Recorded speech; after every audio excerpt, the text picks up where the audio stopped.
तो हमारा थोड़ा सा बोरिंग पोर्शन स्टार्ट हो रहा है। ज़्यादा कॉन्सेप्ट समझने नहीं है आपको, इसमें बस थोड़े से फॉर्मूला याद करना है। तो इसका चैप्टर का नाम समझ गए होंगे जो मैंने बोला, उसके हिसाब से हेमोडायनेमिक्स। हेमोडायनेमिक्स कुछ फॉर्मूला की बात कर रहे हैं, तो ये तो मैंने जैसे पहले बता दिया था फ्लो के बारे में। फ्लो किसके कारण होता है, फ्लो के बारे में कि तो प्रेशर डिफरेंस कितना होगा बटे रेजिस्टेंस है, जिसका हम रेजिस्टेंस निकाल सकते हैं। रेजिस्टेंस कितना हो जाएगा, फिर उसके हिसाब से प्रेशर डिफरेंस और बटन में क्या आ जाएगा, फ्लो आ जाएगा। जिससे कि यहाँ पता लगाते हैं रेजिस्टेंस इस तरीके से इन्वर्सली प्रोपोर्शनल रहता है फ्लो के, क्योंकि प्रेशर डिफरेंस सेम ही रहेगा मैक्सिमम केस में। यदि कुछ खास अंतर आया नहीं, सिंपल सी बात है, तो फ्लो का और जो रेजिस्टेंस है वो इस तरीके इन्वर्सली प्रोपोर्शनल होता है। ये चीज़ आपको पता होनी चाहिए। मेन उसे पता होना चाहिए कि लेमिनार फ्लो क्या होता है। तो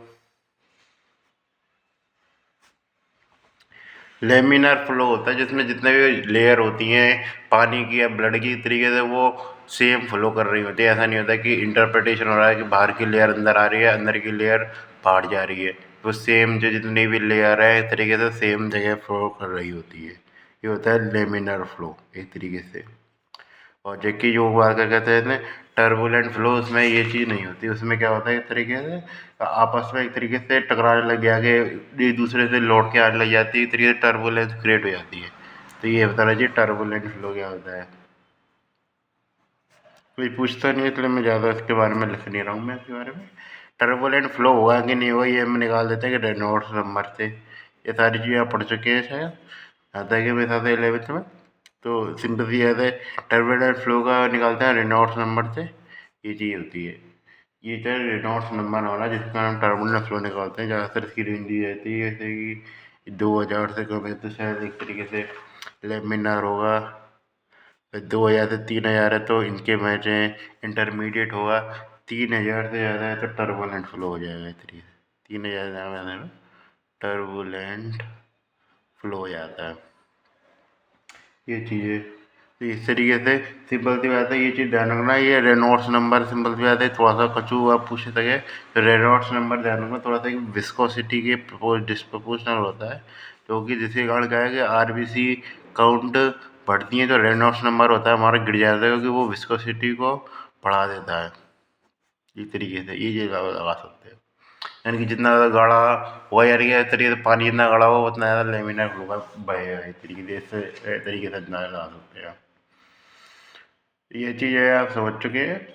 और बाकी की थोड़ी बहुत मैं और फॉर्मूलेस की बात करके चलूँ तो जैसे कि फ्लो के लिए जैसे कि एक फार्मूला आता है इस तरीके से हमारा, ये एक तरीके लंबा चौड़ा फार्मूला रहता है फ्लो के लिए, R/4/8 NL।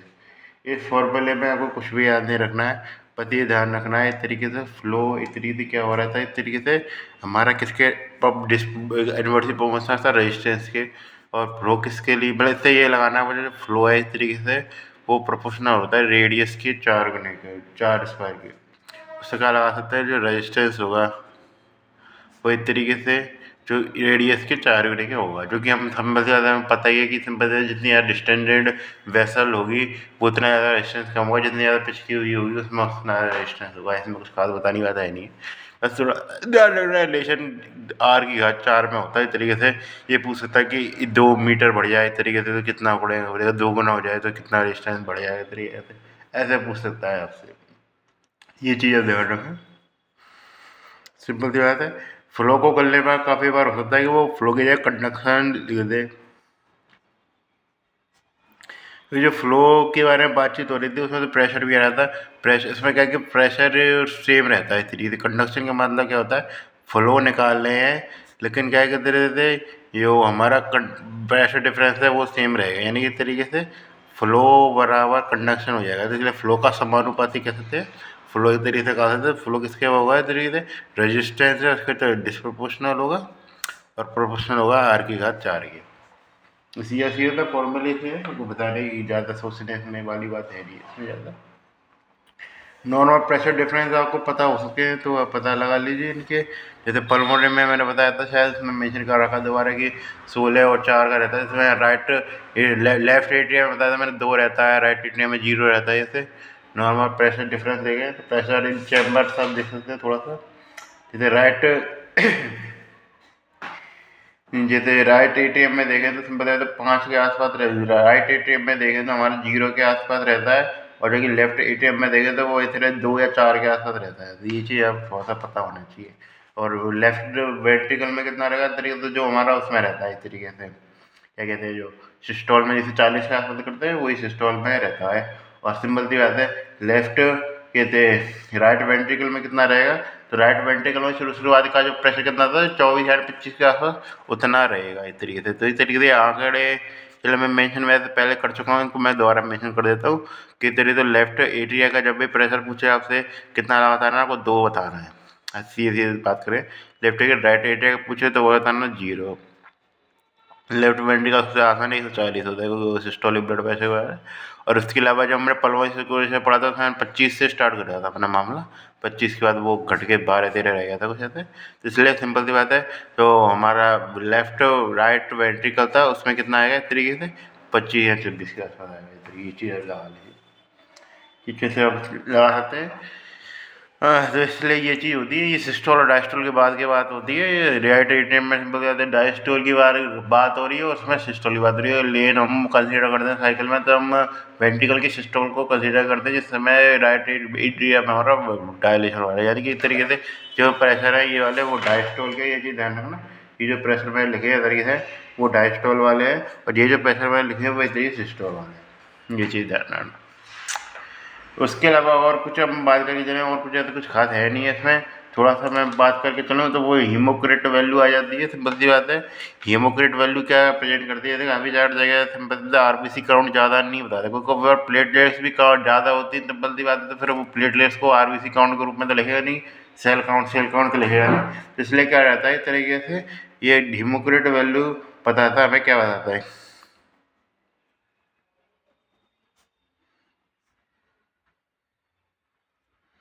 ये बताता है पोर्शन ऑफ ब्लड जिसमें सेल्स होती हैं, ब्लड सेल्स। अब ब्लड सेल में कुछ भी हो सकते हैं, WBC भी हो सकती हैं हमारे, रेड ब्लड सेल भी हो सकते हैं, और उसके अलावा क्या कहते हैं प्लेटलेट्स भी हो सकती हैं इस तरीके से। ये चीज़ें ये क्या बताता है, इस तरीके से हमारी विस्कोसिटी को बढ़ा देता है। अब ऐसे लगा सकते हैं, तो वाटर की जैसे विस्कोसिटी हमारी कितनी रहती है, 0 1 रहती है कुछ आसपास, 1 या 2 के आसपास, तो उसके अलावा 4 गुना रहता है इसका मामला इसका। इसलिए क्या कहते हैं इस तरीके वाटर से 3 से 4 गुना, 1 से 3 से 4 गुना 100 वाटर रहते हैं इस तरीके से, ऐसे लगा सकते हैं। इसलिए ये चीज़ अब इस तरीके से पता लगती है यूनिनाइटेड से।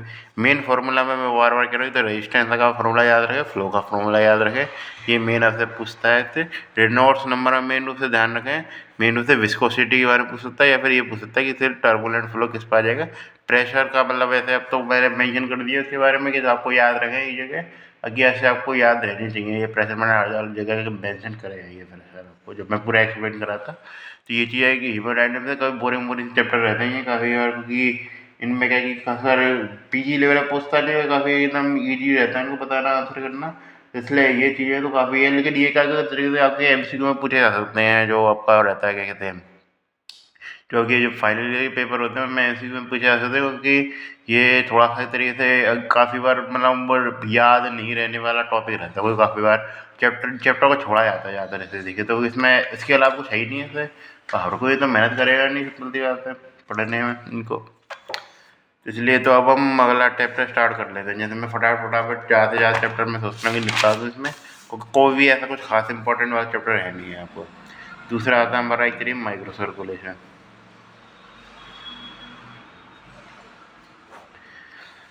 तो माइक्रो सर्कुलेशन में बात करके चलें तो माइक्रो सर्कुलेशन में बस कैपिलरी के बारे में बातचीत होती है। तो उसमें ये चीज़ बताना चाहिए, लिपिड सॉल्युबल होते हैं वो, उनके लिए लिपिड सॉल्युबल जो हमारे होते हैं लिपिड सॉल्युबल, वो उनके क्या जो पोर्स होते हैं उनकी ज़रूरत नहीं होती, पास विदाउट पोर्स के आप पार हो जाते हैं। ये होती है किसके बाद हमारे लिपिड सॉल्युबल, जिसमें क्या आता है हमारे तरीके से ऑक्सीजन आता है, कार्बन डाइऑक्साइड होते हैं, इन्हें पोर की जरूरत नहीं होती। लेकिन जो अदर्स होते हैं, क्योंकि सिंपल सी बात है तरीके से जो वाटर सॉल्युबल होते हैं या फिर नॉन लिपिड सॉल्युबल हुए, उनको क्या कैपिलरी पोर्स की ज़रूरत होती है, वो अदर्स में पोर्स की ज़रूरत होती है। तो वो पोर्स के नाम पे तो पोर्स तो कुछ ही होंगे, तो पोर्स में काफ़ी ज़्यादा चीज़ें डिपेंड कर जाती है कि वो पोर्स का साइज कितना है, सिंपल सी बात है। ये तो है, वो तो साइज डिपेंडेंट होते हैं तरीके से। तो क्या साइज डिपेंडेंट पास आउट होता है इस तरीके से। तो साइज डिपेंडेंट में ये जान लीजिएगा कि इस तरीके से प्रोटीन होते हैं, प्लाज्मा प्रोटीन हमारे इस तरीके से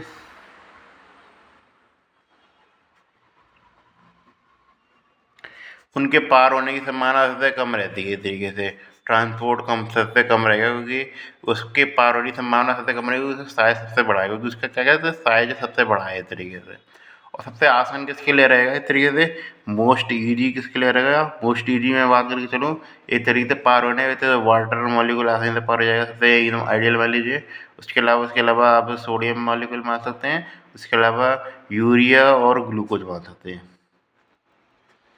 ये उसके नीचे मान के चले थोड़ा सा मामला कर रहा रहने वाला है, खासकर जो प्लाज्मा प्रोटीन हुए हमारे, जैसे हीमोग्लोबिन, एल्बुमिन, मायोग्लोबिन जितने भी हैं, उनके का जो सारा इस तरीके से मामला मुश्किल रहने वाला है ट्रांसपोर्टेशन के लिए।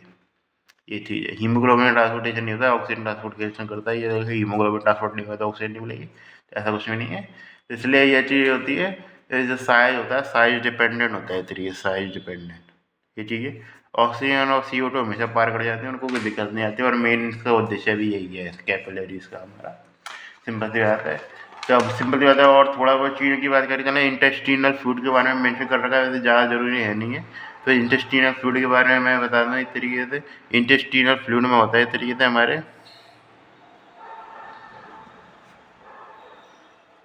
इंटेस्टिनल फ्लूइड के बारे में बात करें चलें, इंटेस्टिनल फ्लूइड में होता है इस तरीके से कोलेजन फाइबर होते हैं हमारे। तो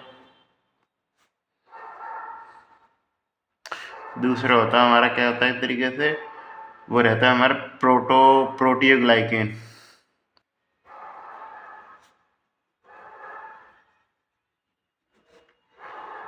प्रोटीओग्लाइकेन का क्या काम होता है इस तरीके से, जेल बनाने का काम करता है, जेल बनाने का काम करता है। जेल जेल किससे बनता है इस तरीके से, तो इस तरीके से वो हमारा जो इस तरीके फ्लूइड पार हो गया था, क्योंकि सिंपल सी बात है, उसमें से प्रोटीन की मात्रा तो नहीं होगी। जैसे इसमें क्वेश्चन पूछ सकता है कि आपको कौन सी चीज़ की मात्रा है वो नहीं मिलेगी, जो प्लाज्मा प्रोटीन और प्लाज्मा और जो मतलब जैसे नॉर्मल प्लाज्मा और इसमें क्या अंतर मिलेगा, तो इसमें ध्यान रखना प्लाज्मा प्रोटीन नहीं मिलेगी, बाकी और चीज़ें आपको नॉर्मल मिलेंगी।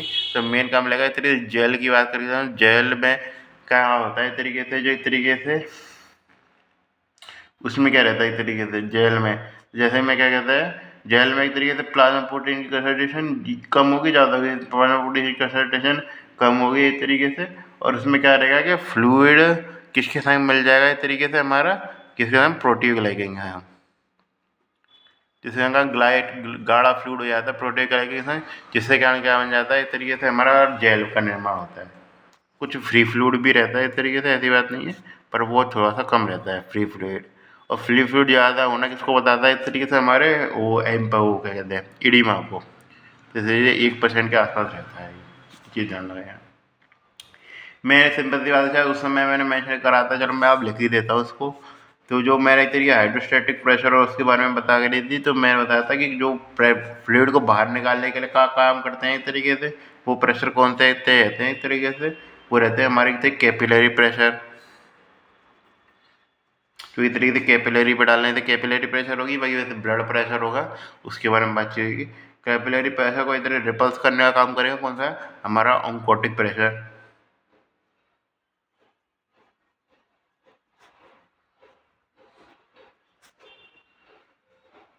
और ये चीज़ सिंपली रिएक्शन बाहर की साइड भी हो रही होगी। तो बाहर की साइड सिंपल सी बात है, ऑन्कोटिक प्रेशर है वो सिंपल सी बात है, जो फ्लूइड को अंदर जाने से रोकेगा कि बाहर आने से रोकेगा। जो ऑन्कोटिक प्रेशर है वो सिंपल सी बात है फ्लूइड को बाहर निकालेगा, जो इंटेस्टिनियम फ्लूइड है। क्यों, क्योंकि वो रिएक्शन है वो फ्लूइड के लेवल पे बाहर के एक तरीके से बातचीत कर रहे हैं, क्योंकि जो बाहर की साइड जो फ्लूइड चल रहा है वहाँ पे जो प्रेशर एक तरीके से जो है फ्लूइड प्रेशर, वो क्या करेगा इस तरीके से, जो फ्लूइड को बाहर निकालने का मतलब इस तरीके से, उसके लिए जो आसपास के लिए बाहर निकालने का मतलब इस तरीके से ब्लड वेसल्स के अंदर डालना हो गया ना, सिंपल सी बात है। इस तरीके से वेसल्स के अंदर की तरफ लगाएगा प्रेशर वो, इसलिए वो क्या है तेरे पॉजिटिव में आएगा या नेगेटिव में आएगा, इसलिए तो इसलिए ये चीज़ ध्यान रखना।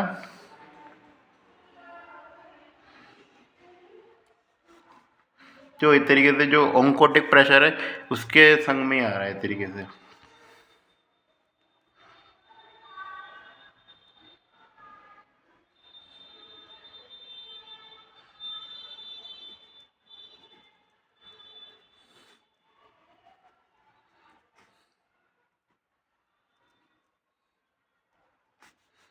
और ये क्या हो जाता है बाद में पॉजिटिव में हो जा रहा है इस तरीके से।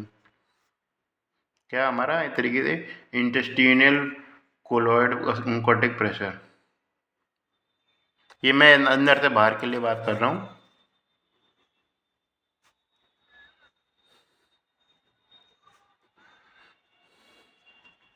ये रहता है इस तरीके से हमारे चार्ज सिस्टम रहता है कोलॉइड ऑन्कोटिक प्रेशर का, इसलिए आप इससे पता लगा सकते हैं इस तरीके से क्या रहती है। ऑन्कोटिक प्रेशर होगा हमारा, फिल्ट्रेशन वगैरह हुआ, इससे ये चीज़ रहती है। सिंपल सी बात है, पता लगाना जरूरी है थोड़ा सा उसके लिए। तो सिंपल सी बात है, इस तरीके से जो कैपिलरी प्रेशर है उसका साथ कौन देता है इस तरीके से, या थोड़े से मैं नेट लेवल पे छोटा ज़्यादा आसान कर लेता हूँ। नेट फ्लूइड प्रेशर आ जाएगा इस तरीके से, प्लाज्मा कैपिलरी प्रेशर है इस तरीके से हमारा, और उसके अलावा जो इंटेस्टिनम का ऑन्कोटिक प्रेशर है वो इसके संग आ जाएगा इस तरीके से। माइनस किसके द्वारा हो गया, कोलॉइड प्रेशर, और उसके संग क्या होगा इस तरीके से इंटेस्टिनल फ्लूइड का प्रेशर हो गया इस तरीके से। ये चीज़ हो सकती है। अब यह सिंपल सी बात है, ये ज़्यादा हो जाए तो क्या हुआ इस तरीके से, तो शुरुआत में लिम्फेटिक कंट्रोल कर लेते हैं, लिम्फेटिक के भी कंट्रोल से बाहर हो जाए तो ईडीमा डेवलप हो जाता है, ये आप जानते हैं। पर मुझे मैंने बताया था इस तरीके से ये चीज़ आपको पता होनी चाहिए, और कुछ पता हो नहीं हो इस चैप्टर में। तो सी के बारे में पता लगा सकते हैं तरीके एडिमा डेवलप होगा नहीं होगा, मेन चीज़ उसके बारे में मेजर कर रखा है। जब हम और चैप्टर पे आगे बढ़ते हैं, हम देखें फटाफट हो रहेगा, मैं मेन मेन चीज़ों के बारे में बातचीत कर रहा हूँ चैप्टर्स के। तो उसमें मेन रहता है, फिर आता है हमारा चलिए लिम्फेटिक सिस्टम।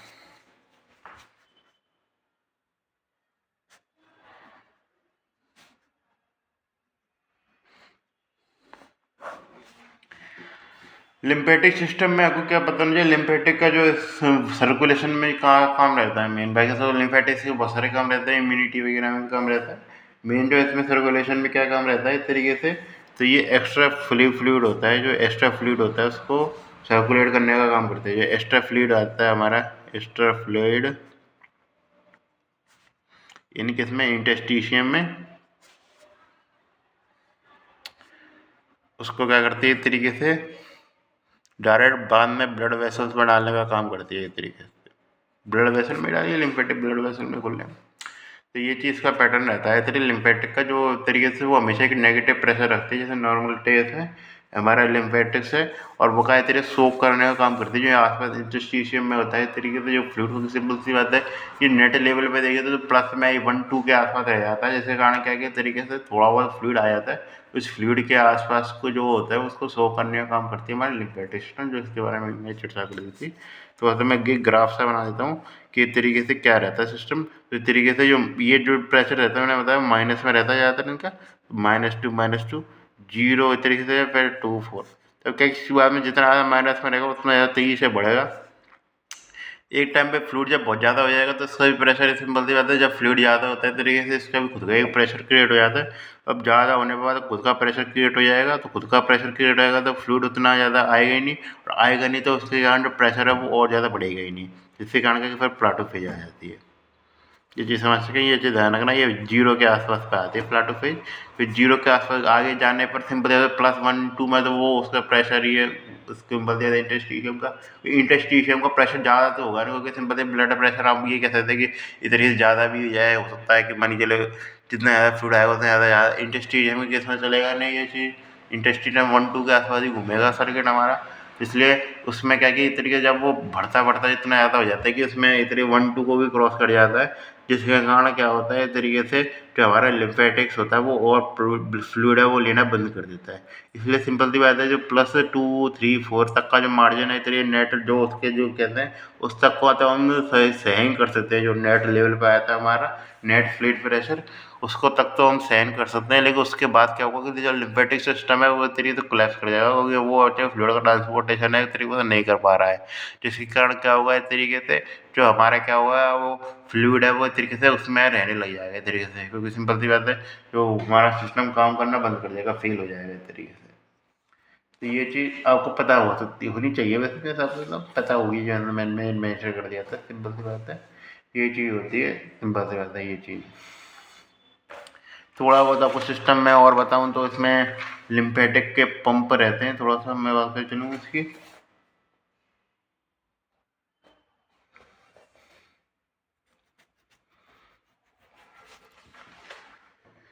जिसमें क्या रहता है, तेरे पोर्ट्स वगैरह रहते हैं जो तेरे बर्न करते हैं, फिर आगे बाल वाल होते हैं, कलेक्टिंग सिस्टम होता है ये चीज़ें।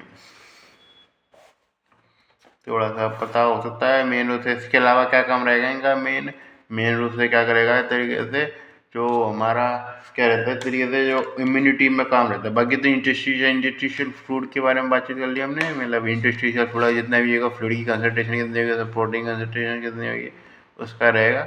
बाकी की मेन फैट के ट्रांसपोर्टेशन में भी रोल रहता है। मैं उसमें जब बायोकेमिस्ट्री था मैंने मेंशन करा था, तो इसलिए ये चीज़ें आपको थोड़ा बहुत पता रहना चाहिए। इसके जो उपयोग है उसके लिए पता रहना चाहिए क्या है क्या नहीं है।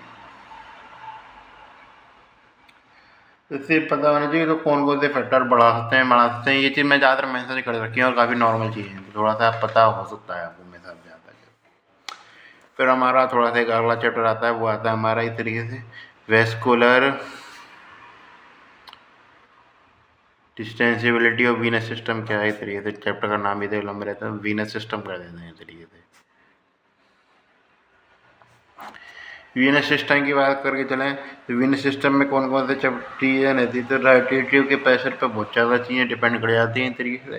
राइट एट्रियम का प्रेशर कितना ज़्यादा होगा कितना नहीं होगा, वो पूरा तरीके से डिपेंड कर देता है इस तरीके से, कितना जो वीनस फ्लो है वो इस तरीके से हुआ कि नहीं होगा। क्योंकि सिंपल सी बात है, जो राइट एट्रियम का प्रेशर है वो सिंपल से मैं बार बार मेंशन कर चुका हूँ, यदि ज़्यादा होगा तो वीनस फ्लो करेगा ही नहीं, ये चीज़ है।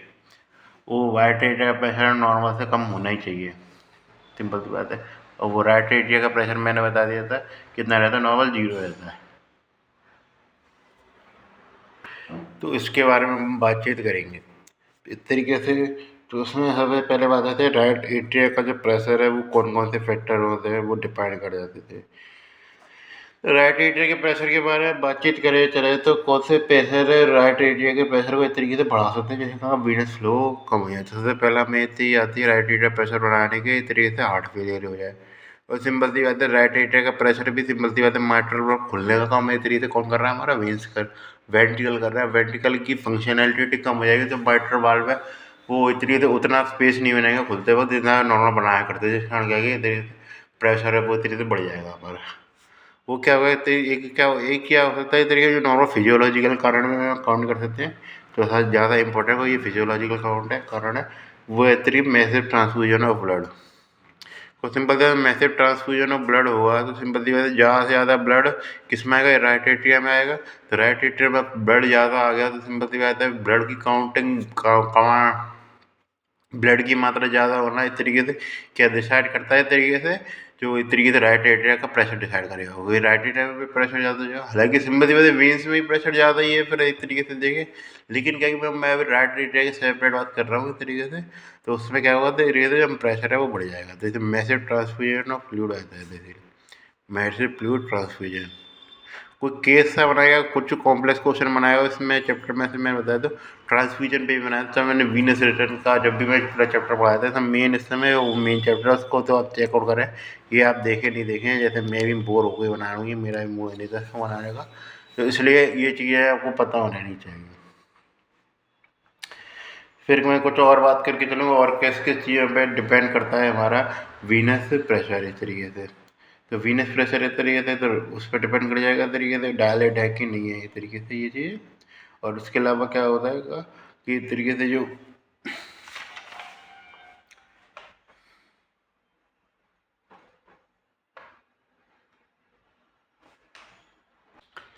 फिर इस तरीके से फैट